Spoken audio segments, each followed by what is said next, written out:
What advice would you give to parents? Here is my advice. And it's interesting because I train a lot of parents on how to do this.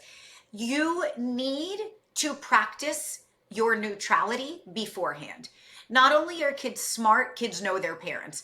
And if you go into a conversation awkward or weird or using weird tones of voice, your kids will call bullshit on you real fast. And you are cueing them that not only are you not a credible source, but you are uncomfortable with this conversation and you're doing it out of obligation or awkwardness, and you become just less of a person they're going to come to. So what I ask people to do is start practicing some of the harder words, right? Some of the anatomy words, some of the positional words. If you are not comfortable saying it, you are not going to transmit that they should be safe and comfortable saying it. So that means car, shower, when you're alone prepping dinner in the kitchen.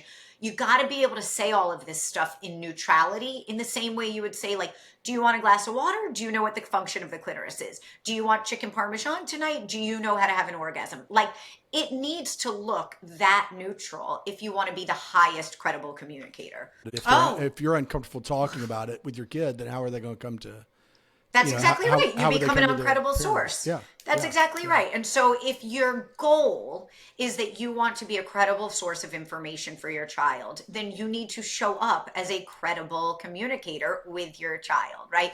And so that means practicing. That means and by the way, it means working through your own stuff, There you go. right? It Yeah. means looking at what messages were you given? What messages were you not given? What do you want to perpetuate forward? What don't you? What's your own, when everyone has stuff with sex, right? And so looking at your stuff first.